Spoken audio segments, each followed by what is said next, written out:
शाम के वक्त कुछ महिला बकरी चरा रही थी। एक महिला का नज़र कुछ पॉलीथीन पे पड़ता है।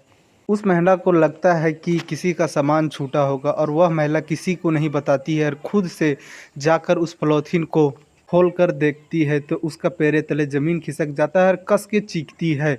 उसके बाद जो भी वहाँ मौजूद थे वो उस जगह पे पहुँचते हैं और देखते हैं कि 5 पॉलीथीन है और 5 पॉलीथीन में से एक पॉलीथीन जो महिला खोली थी, उस पॉलीथीन में एक आदमी का धड़ है। उसके बाद अंदाज़ा लगाया गया कि इसमें एक व्यक्ति का अलग-अलग हिस्सा है जो कि मार कर पैक किया गया है। उसके बाद पुलिस को खबर किया जाता है, पुलिस आती है और फिर पाँचों पॉलीथीन को चेक करती है तो पाँचों पॉलीथीन में एक व्यक्ति का पूरा शरीर होता है और अलग-अलग पार्ट करके पॉलीथीन में डाला गया था। उस पॉलीथीन को कब्जे में लेती है और छानबीन में जुट जाती है। उसके बाद पुलिस को पता चलता है कि मरने वाला भी पहले पुलिस में ही था, बस कुछ दिन पहले ही वह रिटायर हुआ था और उसका वो हश्र। नमस्कार, आप देख रहे हैं द रियल क्राइम और मैं आपके साथ रंजीत। उत्तर प्रदेश के बलिया जिला में एक थाना लगता है सिकंदरपुर। वहाँ एक परिवार रहा करता था जिस परिवार में टोटल 3 सदस्य होते हैं। घर का मुखिया दिवेंद्र जो कि पुलिस में थे और इसका पत्नी माया देवी घर में रहा करती थी और इन दोनों का एक बेटी अमली गौतम जो कि कोटा में रहकर पढ़ाई किया करती थी। दिवेंद्र का उम्र 62 वर्ष और माया देवी का उम्र 45 वर्ष और बेटी का उम्र 20 वर्ष। और जब दिवेंद्र ड्यूटी पर रहा करते तो अकेले घर में माया देवी रह के बोर हो जाती तो सोशल मीडिया के सहारा लेती है और इसी में कोई ऐप से एक लड़का से दोस्ती हो जाता है जिस लड़का का नाम अनिल यादव होता है और यह पैसे से ड्राइवर होता है।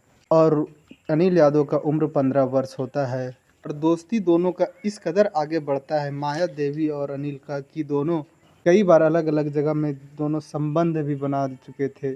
और माया देवी के पति ऐसे भी ड्यूटी पर रहते थे तो रोक टोक करने वाला था ही नहीं माया देवी को कोई। जब मन होता तब वो जहाँ मन होता तहाँ मिलती और कभी कभी तो घर में भी बुला लिया करती। दिसंबर 2023 में दिवेंद्र जो थे डिप्टी पर उनका रिटायरमेंट हो जाता है और वो घर पे आके बैठ जाते हैं।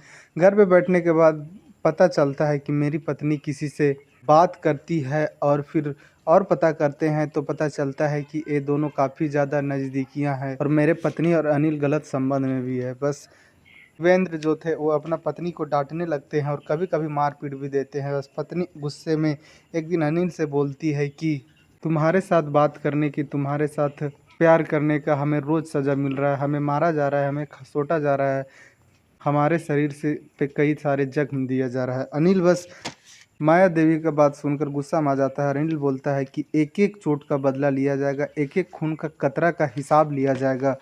और फिर यहीं से प्लानिंग बनता है दिवेंद्र को मारने का और फिर प्लानिंग फिक्स हो जाता है। माया देवी बताती है कि हमारा पति दिवेंद्र हमारा बेटी को लेने के लिए रेलवे स्टेशन जाएंगे जो कि घर से 32 किलोमीटर है, बहादुर रेलवे स्टेशन।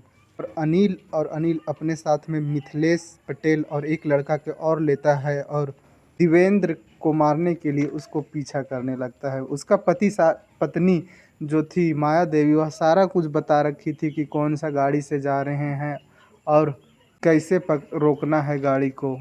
एक जगह सुनसान पड़ता है और वहीं गाड़ी को ये लोग टेक देते हैं और गाड़ी टेकने के बाद गाड़ी से दिवेंद्र को उतारते हैं और जंगल के अंदर लेके जाते हैं और फिर दिवेंद्र को धारदार हथियार से कई बार मारने से दिवेंद्र के वहीं मौत हो जाता है। और फिर दिवेंद्र के बॉडी को अलग अलग हिस्से में 5 हिस्सा किया जाता है और काला प्लास्टिक में करके और बांधकर वहीं बगल में एक खेत था वहीं फेंक दिया जाता है और फिर सारे लोग वहाँ से चले जाते हैं।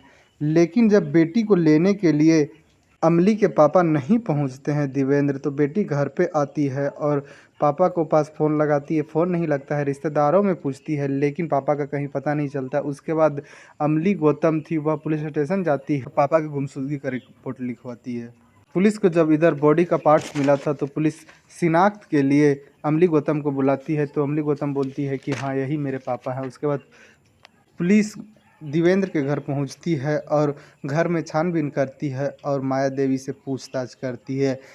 जब पुलिस के पास अमली गौतम गई थी तो शक के आधार पे अपने माँ को बताई थी कि मेरी माँ थी वह किसी से बात किया करती थी और इस बात को लेकर पापा और मम्मी में झगड़ा हुआ करता था। पुलिस को भी लग गया था कि शायद इसमें माया देवी का ही हाथ होगा। माया देवी के घर जाती है पुलिस और उससे पूछताछ करती है, लेकिन वहाँ माया देवी कुछ नहीं बोलती है। पुलिस उसे पुलिस स्टेशन लेकर आती है और माया देवी से सख्ती से पूछताछ करती है, तो माया देवी टूट जाती है और एक कहानी सुनाती है। माया देवी आखिर में बोल देती है कि हाँ, मैं मेरे पति का कत्ल मेरा प्रेमी अनिल यादव और उनके कुछ साथी मिलकर किए हैं। फिर पुलिस अनिल यादव को पकड़ने लिए जाती है, लेकिन अनिल यादव नहीं मिलता है। उसके बाद मिथिलेश को पकड़ती है पुलिस और इससे पूछताछ करती है, तो मिथिलेश जुर्म कबूल कर लेती है, लेकिन अनिल यादव को पुलिस को पकड़ना था। तो अनिल यादव एक दिन एक गाड़ी से उत्तर प्रदेश के ही सड़कों पे दौड़ रहा था और पुलिस देखती है और उसके बाद अनिल यादव को रोकने की कोशिश करती है। अनिल यादव नहीं रुकता है और फिर पुलिस आखिर में गोली चलाना पड़ता है अनिल यादव के ऊपर। अनिल यादव के पैर में गोली लगता है। उसके बाद अनिल यादव को पुलिस दबोचती है और उसे पुलिस स्टेशन लेके आती है। पुलिस चार्जशीट तैयार करके यह मामला कोर्ट भेज देती है। कोर्ट इन चारों को देवेंद्र का कत्ल का क्या सज़ा देती है, अब सज़ा का इंतज़ार है। इस कहानी में इतना ही। जय हिंद, जय भारत।